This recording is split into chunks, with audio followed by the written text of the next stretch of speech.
Un movimiento repentino en la cabeza y en el cerebro pueden causar que el cerebro rebote o que se dé con el mismo cráneo, produciendo así lesiones en las células cerebrales y ruptura de los vasos sanguíneos, creando cambios químicos. A esto se le denomina trauma craneoencefálico. En esta presentación voy a hablarles sobre los traumas en cabeza, cuello y columna. Les habla Maciel de Gracia, estudiante de cuarto año de emergencia médica de la Universidad Autónoma de Chiriquí, de la carrera de emergencias médicas. Esta información fue adquirida por la referencia bibliográfica Brady Emergency Care, 12ª edición. En la introducción podemos decir que las lesiones en estas áreas son extremadamente graves y pueden provocar una discapacidad permanente grave o la muerte si no se está tratando adecuadamente o si no se toma en cuenta durante la evaluación, en el caso de los licenciados en emergencia o en los licenciados en urgencias y desastres. En segundo lugar, después de la evaluación y el cuidado del ABCD, la evaluación y el cuidado adecuado de las lesiones de la cabeza y columna vertebral serán responsabilidades importantes como licenciados. El sistema nervioso y esquelético. El sistema nervioso y esquelético, los componentes del sistema nervioso son el cerebro y la médula espinal, así como los nervios que entran y salen del cerebro y la médula espinal que se extiende a las diversas partes del cuerpo. El sistema nervioso proporciona el control general del pensamiento, las sensaciones y las funciones motoras, mientras que el sistema esquelético va a proporcionar apoyo y protección. El cráneo protege el cerebro, mientras que los huesos de la columna, mejor conocidas como vértebras, van a proteger la médula espinal. Siempre que se lesione el cráneo o la columna vertebral, debemos sospechar también en un daño en el sistema nervioso. El sistema nervioso se divide en dos subsistemas, ya mejor conocidos como el sistema nervioso central y el sistema nervioso periférico. El sistema nervioso central está formado por el cerebro y por la médula. El sistema nervioso periférico va a incluir los pares craneales que salen de la médula espinal entre cada vértebra y los nervios sensoriales. Las neuronas son las células nerviosas especializadas que transmiten los impulsos del sistema nervioso por todo el cuerpo. Esto va a ser una breve introducción para entrar ya en sí en lo que nos compete. Los mensajes del cuerpo al cerebro son transportados por los nervios sensoriales. Los mensajes del cerebro a los músculos son transportados por los nervios motores. Los nervios motores son los que nos controlan los movimientos voluntarios o aquellos que controlan conscientemente, como correr o agarrar. A medida que los nervios salen del cerebro antes de viajar por la médula espinal, cruzan hacia el lado opuesto del cuerpo. Por eso, una lesión en el lado izquierdo del cerebro puede producir efectos como debilidad o falta de sensibilidad en el lado derecho del cuerpo.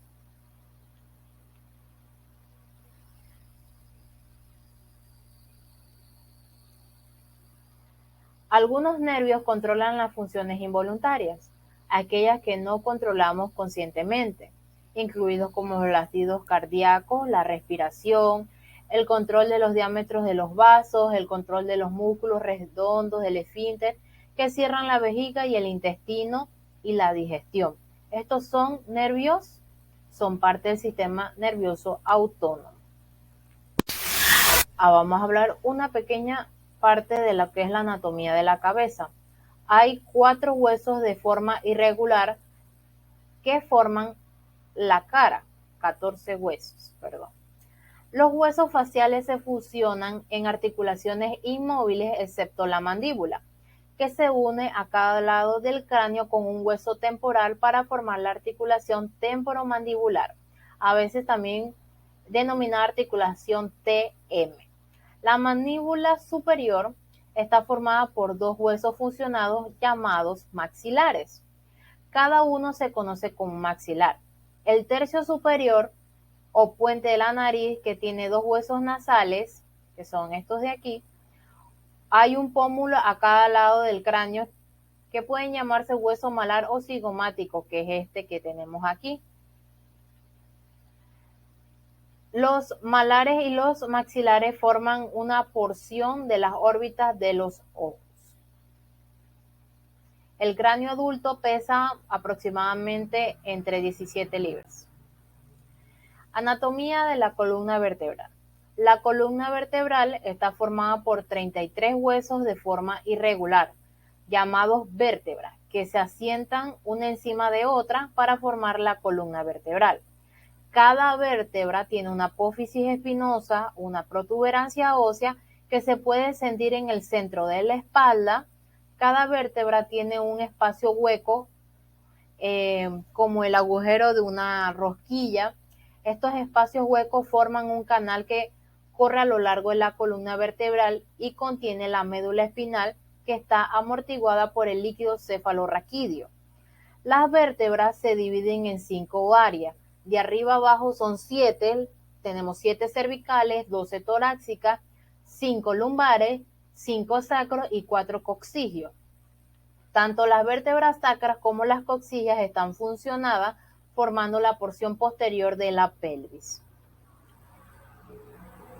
Ok, hablemos sobre las lesiones del cuero cabelludo. El cuero cabelludo tiene muchos vasos sanguíneos, por lo que cualquier lesión en el cuero cabelludo puede causar una gran cantidad de sangrado.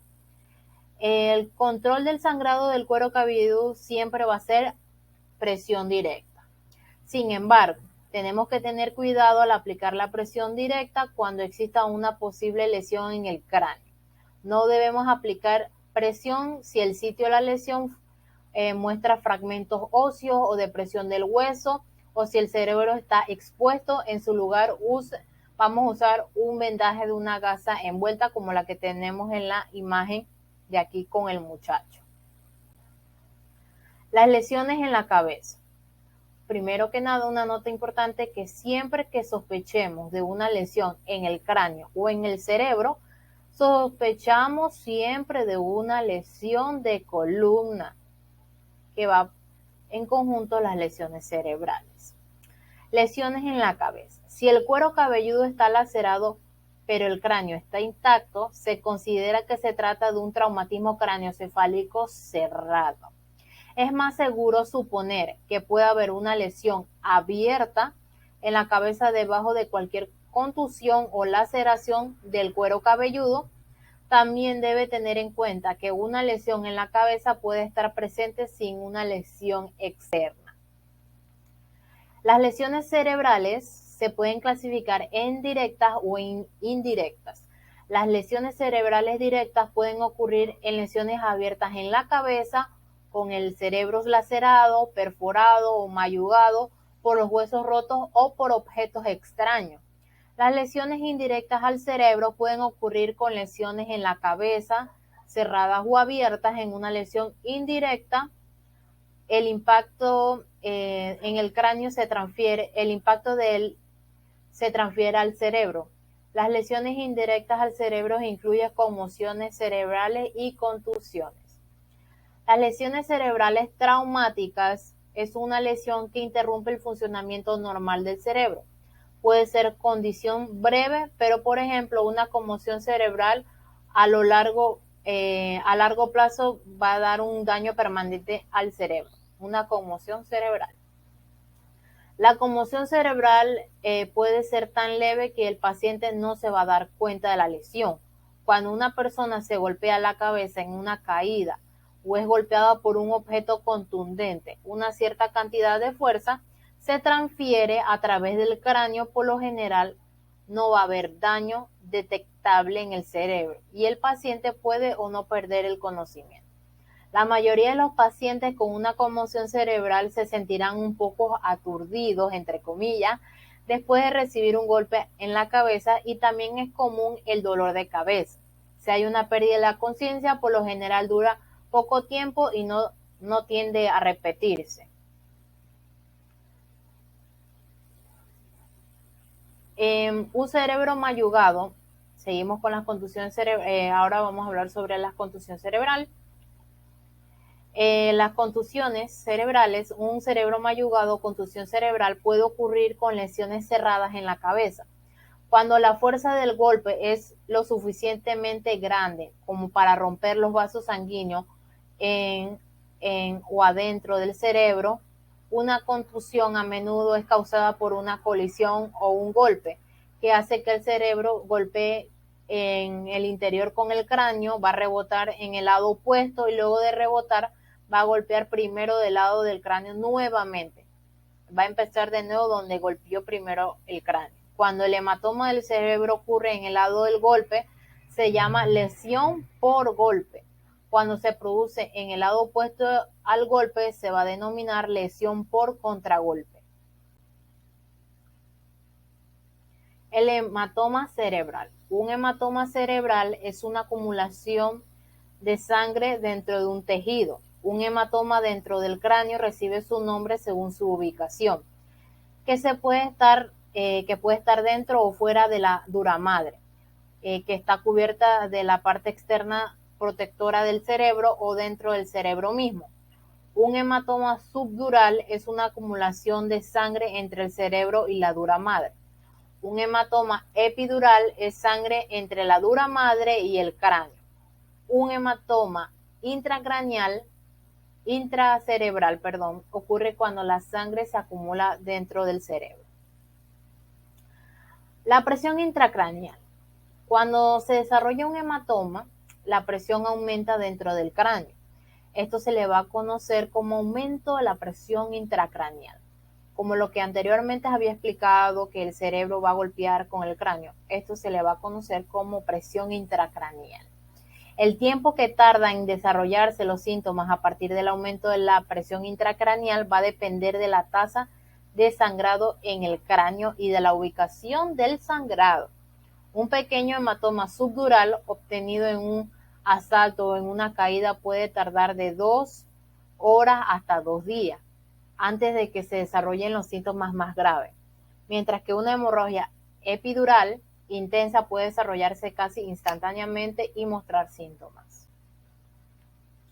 A medida que aumenta la presión intracraneal y disminuye la perfusión cerebral, va a haber un aumento del dióxido de carbono y esto va a provocar que el tejido cerebral se hinche o se inflame.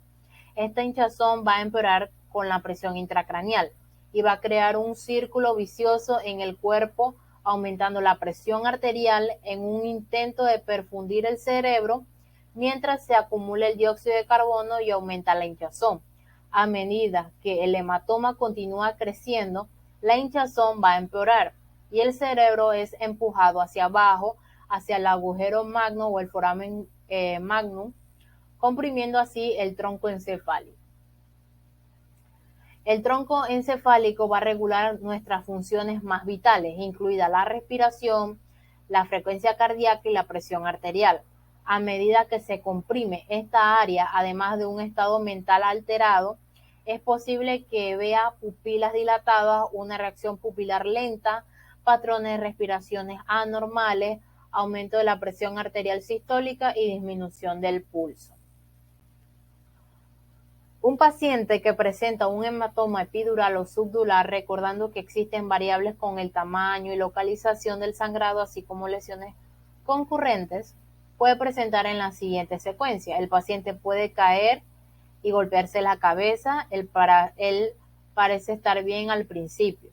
Va a desarrollar un estado mental levemente alterado después de unos 10 minutos. Esto se debe a que el hematoma comienza a ejercer presión sobre uno o ambos hemisferios cerebrales, que es lo que anteriormente había mencionado, que es la presión intracraneal. Los signos y síntomas de las fracturas de bases de cráneo y lesión cerebral. Los signos y síntomas de fractura de cráneo: el paciente puede presentar los fragmentos óseos visibles y quizás también fragmentos de tejido cerebral. El paciente puede tener un estado mental alterado. También puede presentar laceraciones profundas o hematoma severo. Puede haber dolor intenso en el sitio de la lesión. Puede presentar equimosis retroauricular o signo de Battle. o signo de batalla. Puede presentar anisocoria, quiere decir que va a haber una pupila dilatada y otra pequeña, como por ejemplo va a tener una miosis y va a tener una midriasis, pero un ojo va a estar dilatado y el otro contraído, esa es la palabra. Va a tener signo de mapache, como si tuviera ojeras, pero un color más profundo. Va a tener rinorraquia, que va a tener salida de líquido cefalorraquídeo por la nariz, o otorraquia, la salida de líquido cefalorraquídeo por el oído.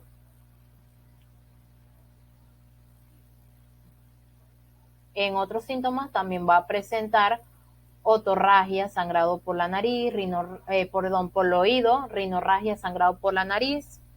El paciente puede mostrar un cambio de personalidad que va a estar bastante irritable, hasta el comportamiento irracional. Es un signo muy importante en las fracturas de bases de cráneo. Va a tener tríada de Cushing, que va a tener un aumento de la presión. Esa tríada significa aumento de la presión arterial, bradicardia y bradipnea. Y va a tener patrón respiratorios irregulares. Los signos y síntomas de lesión cerebral va a tener una hipertermia, que es un aumento de la temperatura, visión borrosa, acúfenos, vértigos, vómitos en proyectil, que es un signo cardinal, como sí o sí, de lesiones cerebrales. El paciente es en postura de corticación o de cerebración. Por ejemplo, aquí en la imagen podemos, en la parte de arriba, tenemos la decorticación. El paciente le lleva sus manos al pecho de esta manera, y en la descerebración lleva sus brazos al lado del cuerpo, pero en esta posición, con la mano como hacia atrás, así. Va a tener hemiplegia, o sea que va a tener parálisis en una sola parte del cuerpo, en la mitad del cuerpo, puede ser del lado derecho o el lado izquierdo. Va a presentar también convulsiones. El tratamiento de las fracturas de base de cráneo y lesiones cerebrales, siempre se va a suponer que hay lesión de columna.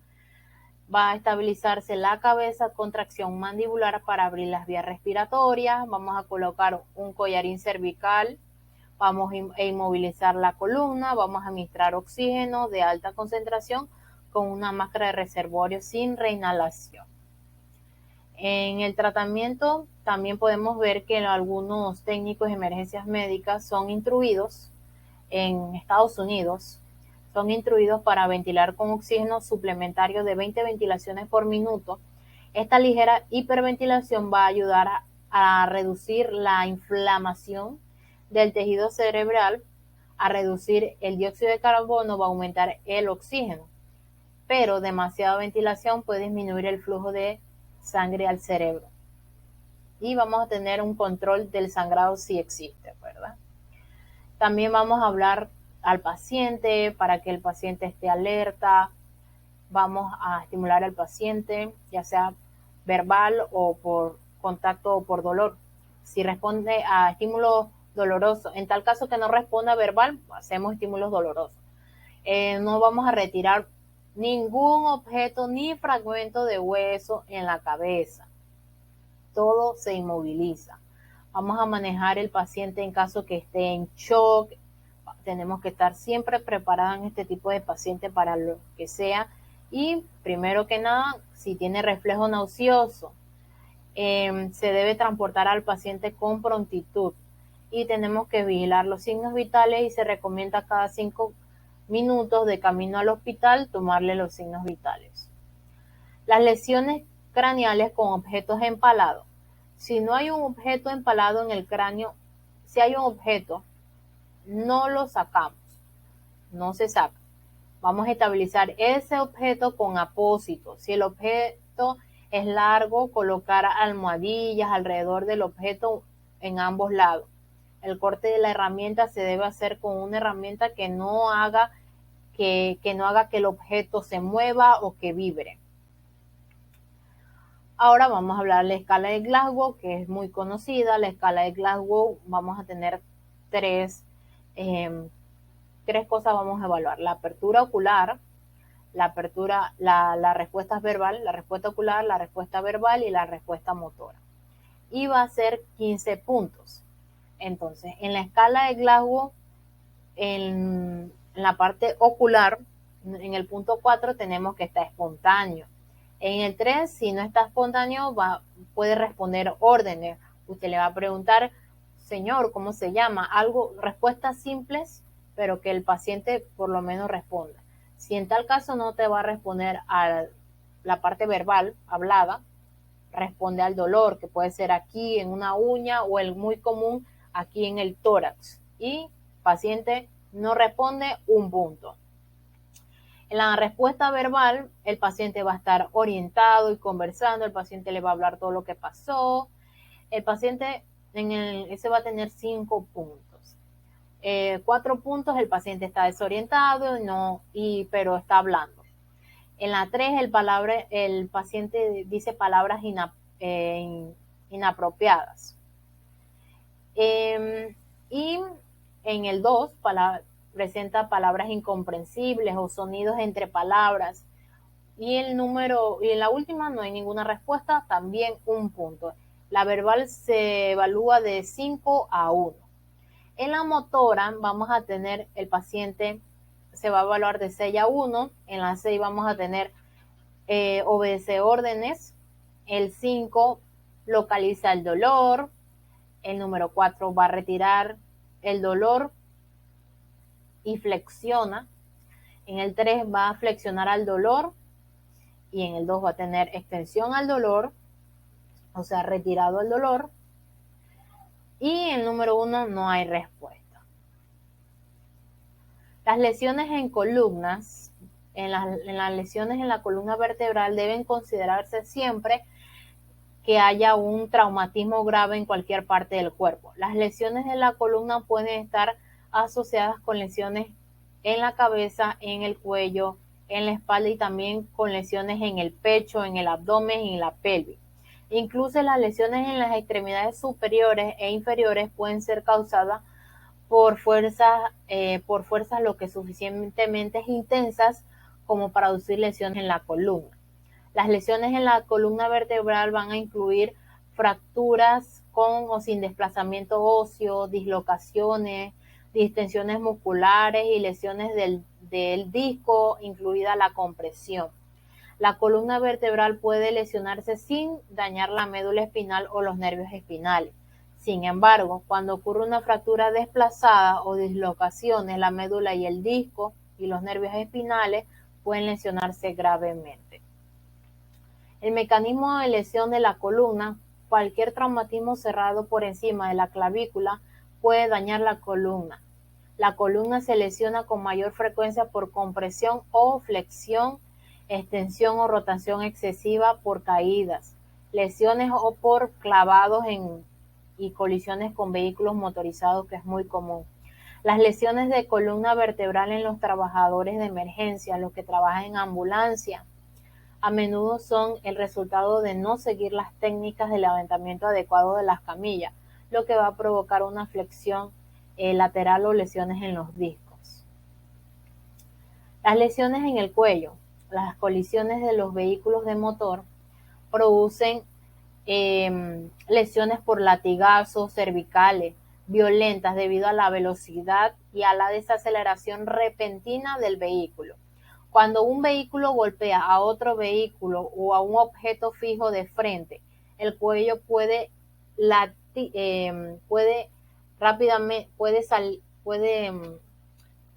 golpearse y lesionarse a la misma velocidad que iba el auto. Aunque el vehículo desacelere abruptamente, la cabeza sigue avanzando a la misma velocidad que el vehículo iba antes de chocarse, aunque el cuerpo esté sujeto a los asientos, aunque usted tenga el cinturón puesto, puede causar esto. Esto de hacerse hacia adelante y darse con la parte del cabezal del sillón. Eso causa una lesión en el cuello.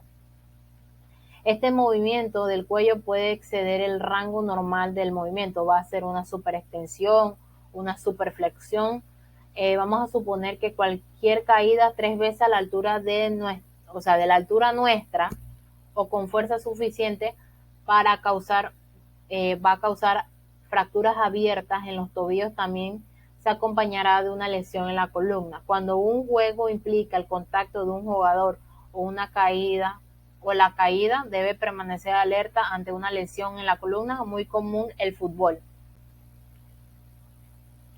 Consejos para inmovilizar a un paciente sentado.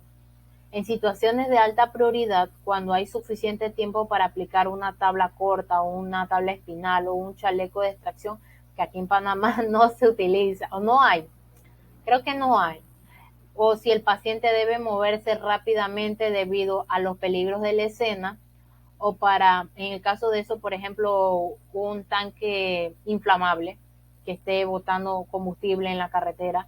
Esas son escenas que hay que ir rápido por ese paciente.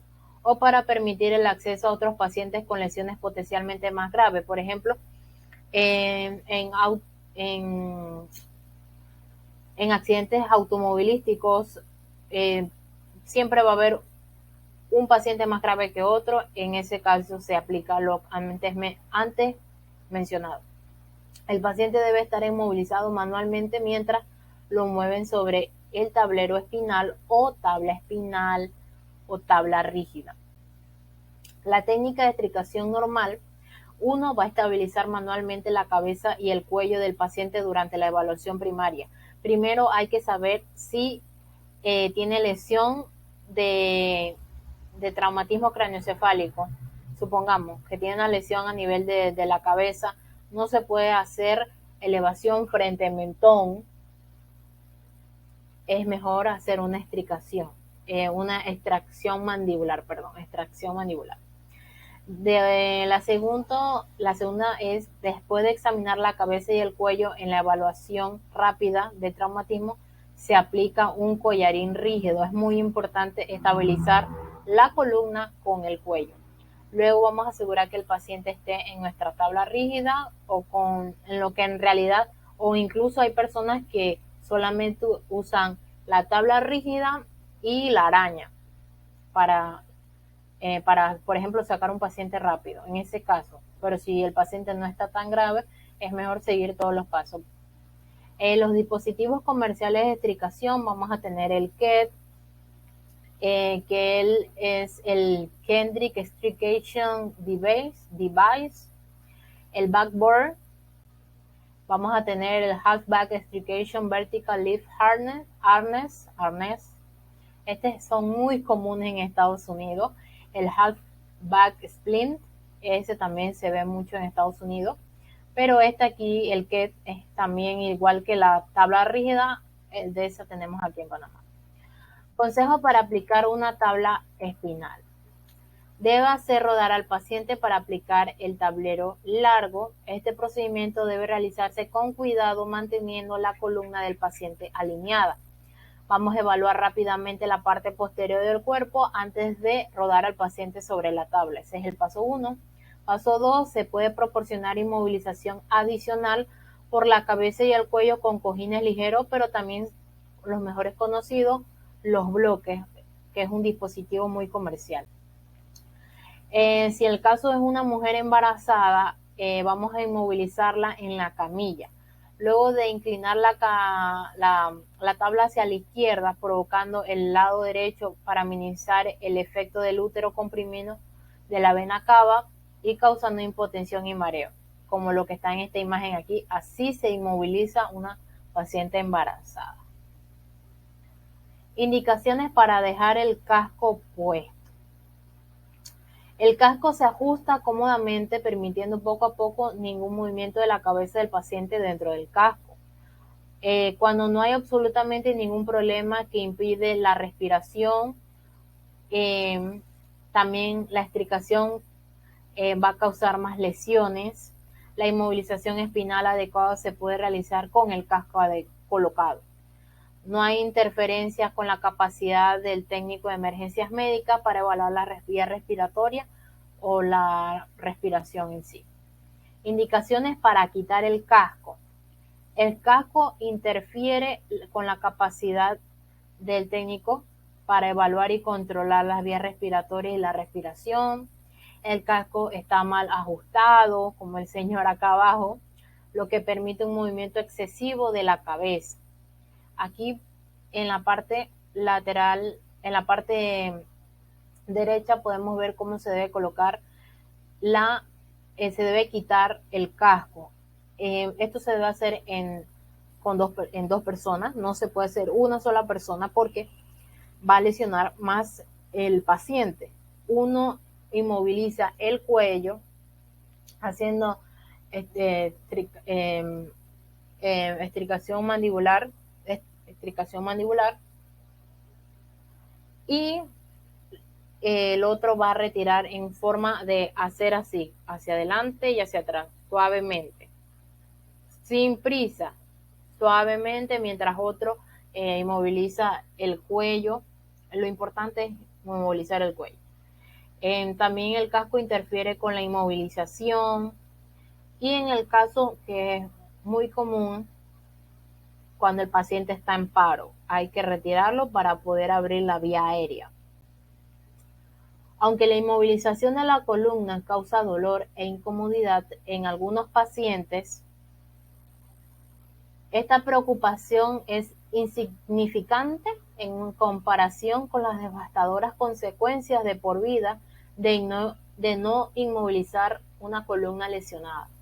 Antes de utilizar un protocolo de inmovilización selectiva de la columna, debemos asegurar de haber recibido capacitación sobre las indicaciones y contraindicaciones específicas de dicho protocolo y de que nuestro director médico lo haya aprobado.